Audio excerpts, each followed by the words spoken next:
मैं 4 बेटियों की माँ थी। 1 साल बाद फिर से माँ बनी। डिलीवरी के कुछ दिन पहले ही मेरे पति को काम के सिलसिले में विदेश जाना पड़ा। जाने से पहले मेरे पति ने कहा था कि अगर इस बार बेटी हुई तो तुम उसे जिंदा दफन कर देना, अगर बेटा हुआ तो तुम उसे पास रख लेना। डिलीवरी के वक्त मैं अपनी माँ के साथ थी। फिर कुछ वक्त के बाद मैंने एक बेटी को जन्म दिया। मुझे पता था कि अगर इस बार बेटी हुई तो मेरा पति उसे जान से मार देगा। इस वजह से मैंने अपनी बेटी को एक गरीब औरत को दे दिया। फिर 18 साल बाद मेरा पति वापस आया और कहने लगा उसे एक बहुत ही खूबसूरत लड़की से प्यार हो गया है और वह उससे शादी करना चाहता है। जब मैंने उस लड़की को देखा तो मेरे जिस्म से रूह निकल गई, क्योंकि वह लड़की तो मेरा नाम सविता है। मैं 4 बेटियों की माँ थी। 4 बेटियों की माँ होना कोई मामूली बात नहीं होती। सबसे ज़्यादा मुश्किल तो तब बढ़ती है जब पति ही बेटियों से नफरत करता है। पहली बेटी पैदा हुई तो ससुराल वालों ने झूठे मुंह मुबारकबाद दी थी, मगर जब दोबारा बेटी पैदा हुई तो उनकी नफरत मेरे लिए बढ़ने लगी। उन्होंने मेरा जीना मुश्किल कर दिया था। शायद वह जिस गांव में रहते थे वहाँ औरतों को सम्मान नहीं दिया जाता। अगर सम्मान दिया भी जाए जब वह बेटा पैदा करती हैं, और मैंने तो बेटियां पैदा की थी, वह भी 5। जब मेरे यहाँ तीसरी बेटी पैदा हुई तो मेरे पति ने उस बेटी को देखना भी गवारा न किया और सास मुझे अस्पताल में अकेला छोड़कर वापस आ गई। तब मेरा ध्यान मेरे माँ बाप ने रखा था। जब मेरी तबीयत ठीक हुई तो मैं अपने ससुराल वापस गई, लेकिन मेरे ससुराल वालों ने मेरा बिल्कुल कोई स्वागत नहीं किया। किसी ने मेरी तीसरी बेटी को बिल्कुल देखा नहीं और ना ही हालचाल पूछा। पति की बेरुखी और ससुराल के ताने, यही मेरी ज़िंदगी में चल रहे थे। मेरी सास ने तो कई बार कह दिया कि वह मेरे पति की दूसरी शादी करवाएगी, क्योंकि मैं उन्हें पोते का सुख नहीं दे सकती। इसी तरह दिन गुजरते गए। मैं चौथी बार भी एक बेटी को जन्म दिया था। इस बार तो मेरे पति का रवैया पिछली बार से ज़्यादा खराब हो गया। मेरी सास तो अब सीधे मुंह बात नहीं करती। इस बार तो मेरी सास ने अपने बेटों को कह दिया कि वह इसे तलाक दे दे और दूसरी शादी कर ले। मैंने अपने ससुराल में रहकर अपनी बेटियों का पालन पोषण बड़ी मुश्किल से किया था, क्योंकि मैं उनकी पूरी जिम्मेदारी उठा कर रखी थी।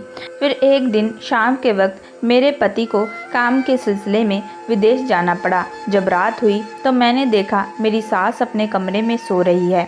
मैं भी चुपचाप अपने कमरे में चली गई, लेकिन कुछ वक्त के बाद वह मेरे कमरे में आई और मेरे बालों को पकड़कर मुझे मारने लगी। मुझे काफ़ी ज़्यादा डरने लगा। ऐसा लगता था जैसे वह मुझे जान से मार देंगी। वह कह रही थी, तेरे लिए इस घर के दरवाजे बंद है, तो अपनी चारों बेटियों को लेकर इस घर से चली जा। मेरी सास ने मेरा कुछ सामान और मेरी चारों बेटियों को मेरे साथ घर से बाहर निकाल दिया। मैं इतना रात को कहाँ जाती। मैं दरवाजे पर बैठी रही। फिर कुछ देर बाद मुझे मेरे सास की चिल्लाने की आवाज़ आई। वह किसी चीज़ से टकरा कर गिर चुकी थी और उनका सर फट चुका था। घर में मेरा देवर भी था और यह सब देख रहा था। वह भी कुछ नहीं बोला। वह मेरी सास को उठाकर फटाफट अस्पताल लेकर गया, लेकिन अस्पताल जाने पर पता चला कि मेरी सास की मौत हो चुकी है। भले ही मेरी सास मेरी बेटियों के साथ अच्छा व्यवहार नहीं किया, मगर उस वक्त मैं अपनी सास के गम में शौक हो चुकी थी। जब यह बात मेरे पति को पता चली तो वह तुरंत फ्लाइट पकड़कर घर वापस आ गए और मुझे बहुत बुरा भला बोलने लगे। मेरा देवर घर पर था। इस वजह से मेरे देवर ने सारी बात अपने भाई को बताई, जिसकी वजह से मेरे पति मुझ पर इतना गुस्सा नहीं हुए। लेकिन जब उन्होंने मेरी चौथी बेटी को देखा तो उनके सर पर आसमान टूट पड़ा। अब उनका गुस्सा तो और ज़्यादा बढ़ने लगा, लेकिन अपने माँ के गम की वजह से वह चुप थे।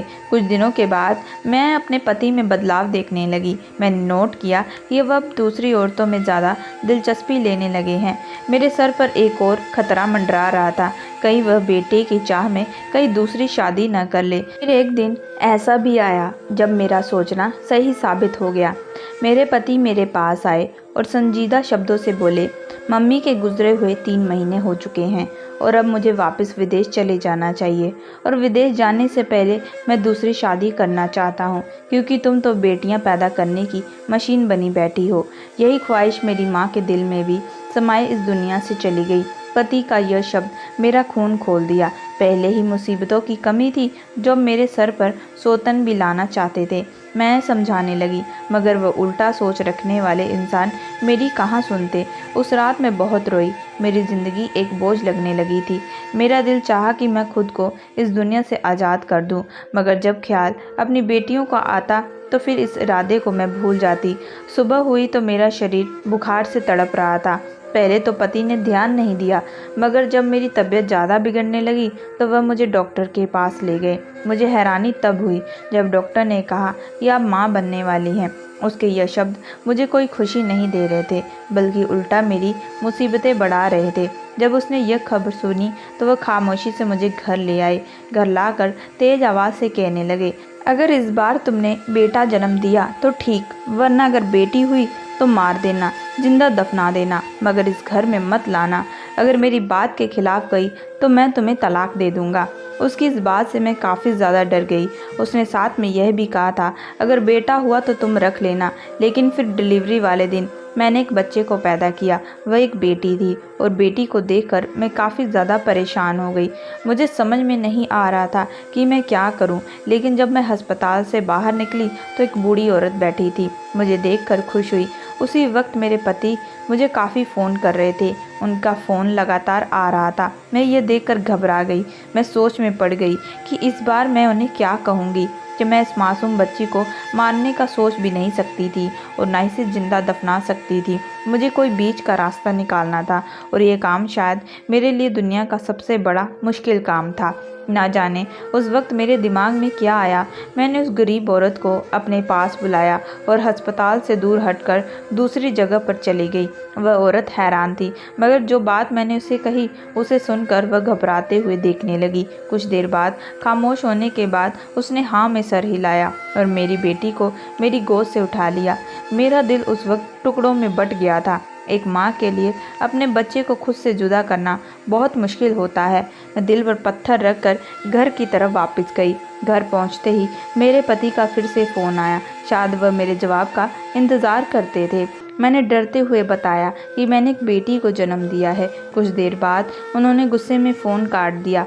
वक्त गुजरता गया और मेरे पति को गए हुए 4 साल बीत गए। इस दौरान एक बार भी वह मुझसे बात नहीं किए और ना ही मेरी बेटियों का हाल चाल लिए। बस हर महीने पैसे भिजवा दिया करते, जिससे मेरा और मेरी बच्चियों का गुजारा हो जाया करता। फिर मैंने सोचा कि मेरे पति तो वापस आए नहीं, तो मैं अपनी बेटी को वापस ले लेती हूँ। जब मैं उस औरत को ढूंढने के लिए निकली तो वह मुझे औरत कहीं पर भी नहीं मिली। मेरे पास 4 बेटियाँ मौजूद थी, लेकिन मेरी 5वीं बेटी मेरे पास नहीं थी। यही बात का मुझे काफ़ी अफसोस रहता, जिसे मैंने 4 साल पहले एक गरीब औरत को दे दिया था। अब तो लोग तरह तरह की बातें करने लगे। कुछ का कहना था कि शायद मेरे पति ने दूसरी शादी कर ली और कुछ का कहना था कि शायद मुझे तलाक दे दिया है। इन लोगों की बातें सुनकर मैं तो और ज़्यादा परेशान हो जाती। मैं जब भी अपने पति को कॉल करती तो वह मेरा फ़ोन नहीं उठाते। अब तो उन्होंने पैसे भी भेजना बंद कर दिए थे। अब तो भीख मांगने की भी नौबत आ चुकी थी। जब घर में पूरे खाने पीने की चीज़ें ख़त्म हो गई थी तो मैंने खुद काम करने का फ़ैसला किया। मैं जहाँ भी काम मांगने जाती लोग मेरा मजाक उड़ाते कि पति विदेश में लाखों कमा रहा है और पत्नी घरों में नौकरी ढूंढ रही है। पति का इंतज़ार करते करते 18 साल बीत गए। मैंने अपनी 3 बेटियों की शादी करवा दी थी। 18 सालों में मैं झाड़ू पोछे का काम किया और मैं सिलाई का भी काम करती थी, जिससे मैंने अपने बच्चों का पालन पोषण किया था। जबकि पति ने इस दौरान एक बार भी हमें पलटकर नहीं देखा। एक दिन मैं सुबह उठी, चाय बनाने के लिए किचन में गई, तभी अचानक दरवाजे पर दस्तक हुई।